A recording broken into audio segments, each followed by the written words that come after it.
মাত্র ৬ বছরের এই ছেলেটি তার চেয়ে বয়সে অনেক বড় এক মেয়ের প্রেমে পড়ে যায়। সে মনে মনে তাকে ভালোবেসে ফেলে। মেয়েটি কোথাও গেলে সেও তার পিছু পিছু যায়। রিকশার পেছন পেছন ঝুলে ঝুলে তাকে সে ফলো করতে থাকে। সে মেয়েটির ভাবনায় ডুবে থেকে স্যান্ডেল অদল বদল করে নেয়। এমনকি এই পিচ্চি ছেলে মেয়েটির পায়ের ছাপের সাথে নিজের পায়ের ছাপ মিলিয়ে তাকে নিয়ে ভাবতে থাকে। ছোট এই বাচ্চা প্রেমিকের নাম হচ্ছে হিমো, আর তার বড় আপুর নাম হচ্ছে নিমো। আসলে নিমো তারই কাজিন। যেহেতু সে বাড়ির মধ্যে সবচেয়ে ছোট, তাই সেও তাকে ছোট ভাইয়ের মতো আদর শাসন করে। এমনকি তাকে সে গোসলও করিয়ে দেয়। তো একদিন ছেলে পক্ষ নিমোকে দেখতে আসে, আর তার বিয়েও প্রায় ঠিক হয়ে যায়। হিমো যখন মাঠে ক্রিকেট খেলছিল, তখন তার বন্ধু জিতু এসে বলে, আরে হিমো তাড়াতাড়ি বাড়িতে যা, তোর নিমোকে তো আজকে ছেলে পক্ষ দেখতে এসেছে, আর বিয়ে হয়ে গেলে আর কিন্তু কাছে পাবি না। হিমো তখন বলে, আরে ধুর, নিমো তো আমার চেয়ে বয়সে অনেক বড়, আর আমি তো ওর ছোট ভাই। কিন্তু জিতু বলে, আরে গাধা, তুই বুঝিস না কেন, তোদের দুজনকে অনেক মানাবে। হিমো তখন জলদি দৌড়ে বাড়িতে চলে আসে। সে এসে দেখে যে নিমোর বাসায় অনেক মানুষজন এসেছে। নিমো অনেক খুশি তার বিয়ের কারণে। হিমু চারপাশে এত মানুষ দেখে একটু একটু মন খারাপ করতে থাকে। সে ভাবতে থাকে নিমো তাকে নিশ্চয়ই অনেক ভালোবাসে। তাছাড়া নিমোর যদি বিয়ে হয়ে যায়, তাহলে কে তাকে গোসল করিয়ে দেবে। সে যখন এসব ভাবছিল,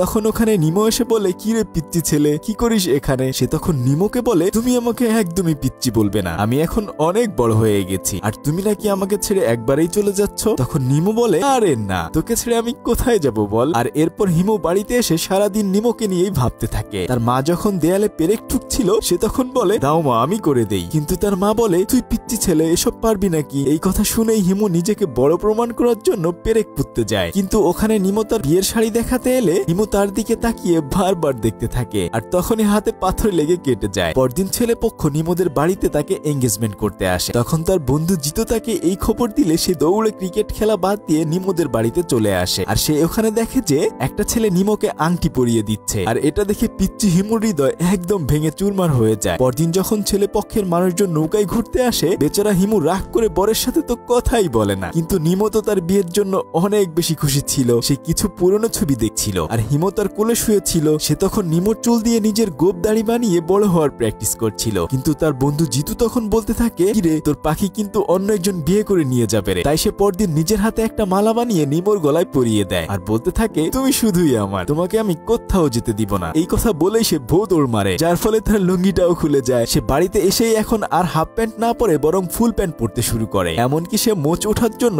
বারবার নারিকেল তেল দিতে থাকে, যেন তাড়াতাড়ি সে বড় হতে পারে। তার মা এসব দেখে আর মুচকি মুচকি হাসতে থাকে। যার দাড়ি মোচ নাই সেই বুঝে এর যন্ত্রণা, তাই না? যাই হোক, পরদিন হিমু জানতে পারে যে নিমোর বিয়েটা ভেঙে গেছে, কেননা তারা বরপক্ষকে তাদের যৌতুকের টাকা দিতে পারে। সেজন্য নিমোর মন অনেক বেশি খারাপ ছিল। সে একাকী চুপচাপ সারাদিন ঘরের ভেতর পড়ে থাকে। হিমু এই খবর শুনে বেজায় খুশি। সে তখন নিমোর রুমে গিয়ে তাকে কয়েকটা খেজুর খেতে দেয়, আর নিমো সারাদিন না খেয়ে থাকার ফলে এগুলো খেয়ে নেয়। এরপর থেকে নিমোর মন খারাপ থাকলেও হিমু সব সময় তাকে নিয়েই ভাবতে থাকে। স্কুলে যাওয়ার সময় সে খেয়াল করে যে এক মেয়ের বয়ফ্রেন্ড তাকে বাইকে করে নিয়ে যাচ্ছে, তাই হিমুও তখন তার সাইকেলে করে নিমোকে নিয়ে যেতে চায়। কিছুদূর যাওয়ার পরেই তারা দুজনেই ধপাস করে পড়ে যায়। আর এরপর দিন হিমু স্কুলে যাওয়ার সময় ওয়ার্ড্রোব থেকে একে একে জামা কাপড় বের করে তার স্কুল ড্রেস খুঁজতে থাকে। তখন তার মা এসে তাকে বলে, একটা কাজও ঠিক মতো করতে পারিস না তুই। তখন সে সাহস করে তার মাকে বলেই ফেলে যে, তাহলে আমাকে বিয়ে দিয়ে দাও, পিচ্চি ছেলে হলেও সাহস আছে। যাই হোক, এখন তার মা বলে, থাক বাবা, তোর যন্ত্রণাই বাঁচি না, আবার আর একটা ছোট্ট বউ এনে দুজনকেই পালতে পারবো না। তখন হিমু বলে, তাহলে বড় মেয়ে নিমো আছে না, ওর সাথে আমার বিয়ে দিয়ে দাও। তার মা ছেলের মুখে এই কথা শুনে হাসতে হাসতে আর বাঁচে না। পরদিন ছেলে পক্ষের বাড়ি থেকে জানানো হয় যে তারা যৌতুক নিবে না, তাই আবার বিয়ের জন্য পুজোর আয়োজন করা হয়। তখন নিমোকে সবাই বউ সাজিয়ে দেয়, আর বাসর রাতে ট্রায়াল দেওয়ার জন্য হিমুকে জামাই বানিয়ে নিয়ে আসে। সে তখন দু চোখ ভরে নিমোকে দেখতে থাকে। পরদিন নিমোর গায়ে হলুদ চলছে। পুরো বাড়িতে সবাই অনেক হাসি খুশি থাকলেও হিমু চুপচাপ নিমোর দিকে তাকিয়ে মন খারাপ করে বসে রয়েছে। বেচারা তখন দুঃখ পেয়ে বিয়ে বাড়ি থেকে নিজেদের বাড়িতে চলে আসে। রাতের বেলায়ও তার আর ঘুম আসে না। সে নিমোদের বাড়ির দিকে তাকিয়ে বসে থাকে। পরদিন হিমু মন খারাপ করে যেখানে সেখানে বসে থাকে। অন্যদিকে নিমোর বিয়ের দিন ঘনিয়ে আসতে থাকে, কিন্তু সে আর নিমোদের বাড়ির কাছেও যায় না। তাই নিমোই তাকে খুঁজতে তাদের বাড়িতে আসে। হিমু তো নিমোর জন্য খাওয়া দাওয়াও ছেড়ে দিয়েছে। সে তখন তাকে খাইয়ে দিতে গেলে হিমু তার হাত ধাক্কা দিয়ে সরিয়ে দেয়। সে তখন মন খারাপ করে চলে আসে। আর সেদিন রাতের বেলায়ও ছেলে পক্ষের মানুষ চলে আসে, আর বড় চলে আসে বিয়ে করার জন্য। তখন হিমুর মা তাকে ভালো জামা কাপড় পরিয়ে দিলেও সেগুলো সে না পরেই বিয়ে বাড়িতে চলে আসে। তখন একজন এসে তার হাতে একটা পানির জগ দিয়ে বলে,